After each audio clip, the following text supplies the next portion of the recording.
Hello প্রিয় দর্শক, আসসালামু আলাইকুম। আপনারা সবাই কেমন আছেন? আশা করি আল্লাহর রহমতে আপনারা অনেক ভালো আছেন। বন্ধুরা, দেখতে পাচ্ছেন আজকে আমি আপনাদের মাঝে একটি ওষুধি গাছ নিয়ে হাজির হয়েছি। এই ওষুধি গাছটি আপনারা দেখতে পাচ্ছেন। এই ওষুধি গাছের সম্পর্কে যদি আপনারা আজকে জানেন তাহলে কিন্তু আপনারা অবাক হয়ে যাবেন। কিন্তু এই ওষুধি গাছটিকে আপনারা এতদিন অবহেলার চোখে দেখে এসেছেন। বন্ধুরা, আজকে আমি আপনাদের এই ওষুধি গাছের সাথে পরিচয় করে দিচ্ছি। বন্ধুরা, এই ওষুধি গাছটি দেখতে পাচ্ছেন, এই ওষুধি গাছটি কিন্তু যারা গ্রাম অঞ্চলে থাকেন তারা কিন্তু ওষুধি গাছটিকে আপনারা দেখে চিনে ফেলেছেন, কিন্তু ওষুধি গাছের সম্পর্কে জানেন না বলে আপনারা কিন্তু ওষুধি গাছটিকে অবহেলার চোখে দেখে থাকেন। বন্ধুরা, এই ওষুধি গাছটি আপনারা একটু ভালোভাবে দেখতে পাচ্ছেন, আমি আপনাদের দেখাই দিচ্ছি। এই ওষুধি গাছের এই শিকড়টি আপনাদের সেবন করতে হবে। যাদের অনেক গ্যাস্ট্রিকের সমস্যা, পেট ব্যথা, আপনারা কিন্তু অনেক সমস্যায় পড়ে গেছেন, তাদের জন্য এই ওষুধি গাছটি। আপনারা কিন্তু হাজার হাজার টাকা পয়সা নষ্ট করেও আপনারা কোনো সুচিকিৎসা পাচ্ছেন না, বা আপনাদের গ্যাস্ট্রিকের সমস্যা দূর হচ্ছে না, আপনাদের পেট ব্যথা দূর হচ্ছে না।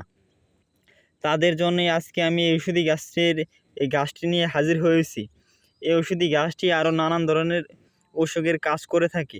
বন্ধুরা, এই ওষুধি গাছের এই শিকড়টি আপনারা যদি সেবন করেন তাহলেই আপনারা বুঝতে পারবেন এই ওষুধি গাছের কী কী রোগের কাজ করে থাকে। আমি আপনাদের বেশি কিছু বললাম না, আমি বললাম যে এই ওষুধি গাছের শুধু আপনারা শিকড়টি খাবেন, তারপর আপনারা দেখতে পারবেন। বন্ধুরা, এই ওষুধি গাছের শিকড়টি আপনারা কিভাবে খাবেন? যাদের অনেক পেট ব্যথা, তারা যদি এই ওষুধি গাছের শিকড়টি আপনারা সামান্য মাত্র 2 দিন খাবেন। বন্ধুরা, সামান্য একটু শিকড়ের রসটুকু আপনারা 2 দিন খেতে হবে। বন্ধুরা, আপনারা এই শিকড়ের রসটুকু আপনারা কীভাবে খাবেন?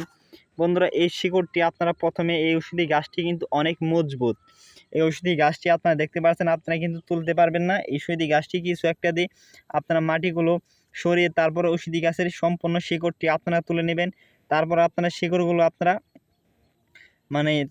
শিকড়গুলো বাড়িতে নিয়ে যাবেন। তারপর পরিষ্কার পানি দিয়ে ধুয়ে সেগুলোকে আপনারা শিলপাটাতে বেটে ওই শিকড় থেকে যেটুকু রস বের হবে সেইটুকু রস আপনারা খালি পেটে আপনারা সেবন করবেন, বা এক গ্লাস পানির সাথে মিশিয়ে আপনারা সেবন করতে পারেন। এভাবে আপনি যাদের অনেক গ্যাস্ট্রিকের সমস্যা তারা একটানা 7 দিন সেবন করবেন, আর যাদের অনেক পেট ব্যথা করে তারা মাত্র 2 দিন সেবন করবেন। তাহলেই আপনারা কার্যকারিতা পেয়ে যাবেন। বন্ধুরা, এই ওষুধি গাছটিকে আপনারা সবথেকে বেশি পেয়ে যাবেন কোনো পতিত ক্ষেতে, অথবা আপনারা কোনো পতিত জমিতে আপনারা সবথেকে বেশি পেয়ে যাবেন এই ওষুধি গাছটি। বন্ধুরা, যদি আমাদের ভিডিওটি দেখে আপনাদের একটু উপকার হয়ে থাকে, অবশ্যই আমাদের চ্যানেলটি সাবস্ক্রাইব করে দিয়ে আমাদের সাথে থাকবেন।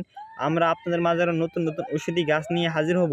বন্ধুরা, ধন্যবাদ সবাইকে। আসসালামু আলাইকুম।